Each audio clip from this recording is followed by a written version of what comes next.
안녕하세요. 황뜰의 봄입니다. 오늘 소개해드릴 책은 포노사피엔스입니다. 포노사피엔스의 정의는 스마트폰이 없이 생활하는 것이 힘들어지는 사람이 늘어나며 등장한 용어입니다. 영국의 경제 주간지 이코노미스트가 지혜가 있는 인간이라는 의미의 호모사피엔스에서 빗대어 포노사피엔스, 지혜가 있는 폰을 쓰는 인간이라 부른 데서 나왔습니다.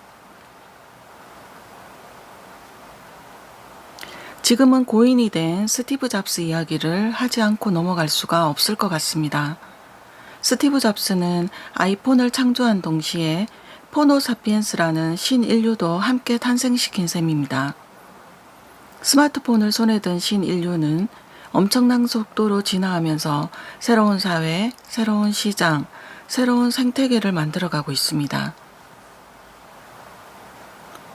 잡스는 2004년 췌장암 판정을 받고 대수술을 받은 후에도 2007년 드디어 아이폰을 탄생시킵니다. 아이폰은 세상을 바꾼 혁명 디바이스가 되었습니다. 잡스는 실현 가능한 모든 테크놀로지를 이해하고 그걸 사람 중심으로 풀어낸 디자이너이자 엔지니어이면서 세상을 바꾼 크리에이터이자 혁명가입니다. 세계적으로 4차 산업혁명이 화두입니다. 4차 산업혁명은 혁명이 시작되었다고 할 만큼 세상의 변화가 엄청나다는 뜻입니다.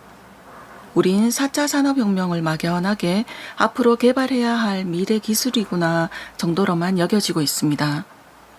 하지만 이 생소한 것은 이미 우리 생활 깊숙이 들어와 있습니다. 먼저 요즘 은행 가는 일이 줄었습니다. 유통산업은 어떤가요? 온라인 판매는 매출이 급격히 증가했습니다. 미국 경기가 초호황인데도 대형 백화점이 파산한 이유는 아마존으로 대표되는 온라인 유통 때문입니다. 유통에도 혁명의 바람이 분 것입니다. 방송산업은 더 심각합니다. 100년 전통의 타임도 결국 파산 후 인수되었습니다. 그러고 보니 우리나라도 달라졌습니다. 여러분은 KBS를 많이 보시나요? 아니면 유튜브를 더 많이 보시나요? 그렇다면 앞으로 시청료는 어디다 내야 할까요? 그렇다면 시장혁명의 원인은 무엇일까요? 바로 스마트폰 때문입니다. 직접적인 원인은 스마트폰 사용 후 소비 행동이 바뀐 탓입니다. 이렇듯 스마트폰의 등장으로 인류의 소비 방식이 바뀐 것이 혁명의 직접적인 원인입니다. 그런데 이런 빠른 변화가 모두 자발적 선택이라는 것입니다. 그 많은 인구가 스마트폰을 스스로 선택해서 그 어려운 걸 굳이 배우고 익혔습니다. 이런 자발적인 선택에 의한 변화는 다른 용어로 진화라고 합니다. 진화가 무서운 것은 절대 역변이 없다는 데 있습니다. 결국 미래 사회는 답이 정해져 있습니다. 우리가 어떤 사회로 나아갈지는 아무도 알 수 없지만 스마트폰과 인터넷을 기반으로 하는 디지털 문명 사회로 발전한 것은 명백해 보입니다. 스마트폰을 손에 든 인류는 정보 선택권이 자신에게 있다는 걸 알아버렸고 뇌는 자기에게 즐거움을 주는 정보를 끊임없이 원합니다. 이것이 진화의 방향입니다. 그래서 스마트폰을 통해 자기가 좋아하는 정보만을 보고 복제하게 되었고 이로 인해 우리의 생각은 모두 개인화되었습니다. 사회 발전과 개인화가 맞물리면서 불합리한 행위가 더는 용인될 수 없는 사회로 변화하고 있습니다.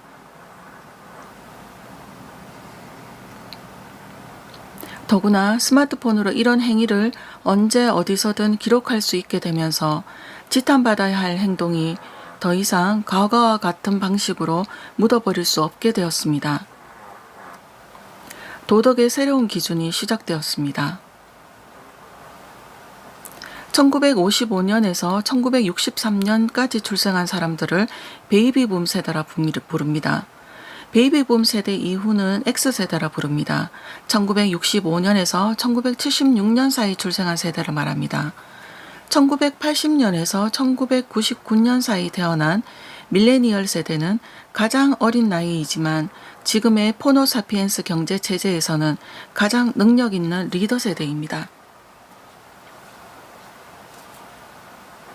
베이비붐 세대들은 자신들이 만든 문명에 대한 자부심이 엄청납니다. 이 세대들은 우리나라를 현대의 모습으로 구축한 주력 세대이기도 합니다. X세대는 베이비붐 세대가 만들어 놓은 기존 시장 생태계의 계승자로서의 역할을 충실히 수행해 왔습니다. 그래서 조직사회는 더욱 견고해졌고 서열이 높은 사람에게 예의를 표하는 건 여전히 유효한 예절이었습니다. 우리나라는 제조 중심 국가입니다.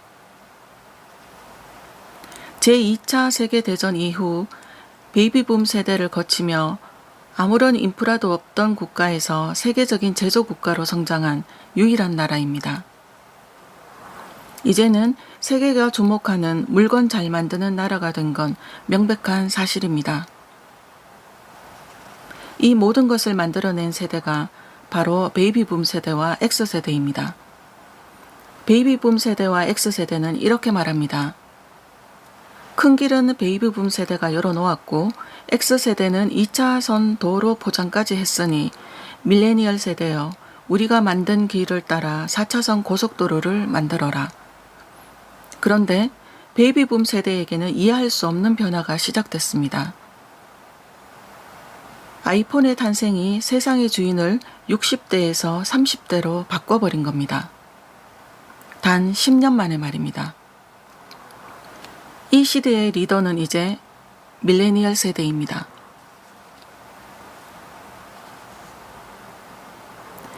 베이비붐 세대와 X세대에게는 참으로 억울하고 용납하기 힘든 일입니다. 그러나 이것은 전 세계가 경악할 만한 놀라운 발전을 만든 대한민국의 베이비붐 세대와 X세대가 새롭게 받아들여야 할 메시지입니다. 어떠한 정보를 30억 명의 인구에게 전파되기 위해 필요했던 시간이 10년 전에 비해 얼마나 단축됐는지 생각해보면 포노사피엔스 시대의 위력을 실감할 수 있습니다. 우버와 에어비앤비 이들은 파괴적 혁신을 만들어낸 기업들입니다. 기존의 택시 사업을 우버로, 기존의 호텔 사업을 에어비앤비로 재정의하면서 새로운 소비자 포노사피엔스의 선택을 받은 기업들입니다. 스마트폰에 익숙해진 인류는 이것을 신체 기능의 일부로 착각하기까지 합니다. 스마트폰의 배터리가 반정되는 순간 신체 기능의 일부가 마비되는 정도의 심각한 당황스러움을 느낍니다. 2004년 이후에도 노키아, 소니 제품은 여전히 대중들이 열광하고 있었습니다. 삼성은 20년 안에 소니를 추격하기 어려울 것이라 예상했습니다. 2009년 아이폰의 인기는 태풍으로 바뀌기 시작합니다. 삼성은 발빠르게 갤럭시 S라는 최초의 안드로이드 스마트폰을 출시하고 태풍을 일으킨 거인 애플의 어깨에 올라탑니다. 그리고 놀라운 일이 일어납니다. 그렇게 꿈꾸던 일이 현실이 됩니다. 불과 2년 만에 삼성은 소니를 2배 이상 앞지르기 시작했습니다. 모토로라, 노키아, 샤프, 도시바, 산요 등 거대한 IT 기업들이 대거 몰락하며 새로운 시대가 열렸습니다. 아마존은 소비 생활을 바꾼 기업입니다. 갤로웨이 교수는 아마존을 인류의 소비에 대한 욕망을 바꾼 기업, 사고 싶다는 생각이 들면 구매하도록 바꾼 기업이라고 말합니다. 2018년 브랜드 파이낸스가 조사한 탑5 브랜드는 아마존, 애플, 구글, 삼성, 페이스북입니다. 모두 스마트폰과 관련된, 즉 포노사피엔스 시대의 대표 기업들입니다.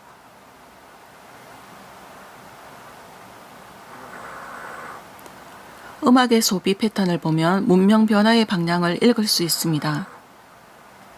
BTS는 유튜브에 뮤직비디오만 올렸을 뿐인데 아무 오프라인 활동 없이 메이저 차트를 점령해버립니다.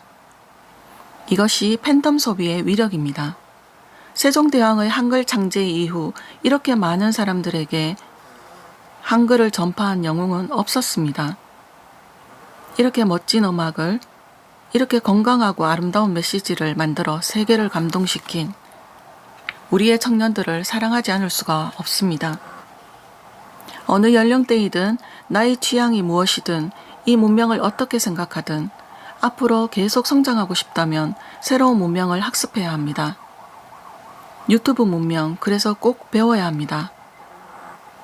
그 문명이 갖고 있는 유머 코드와 재치 있는 이모티콘 표현도 학습해야 합니다.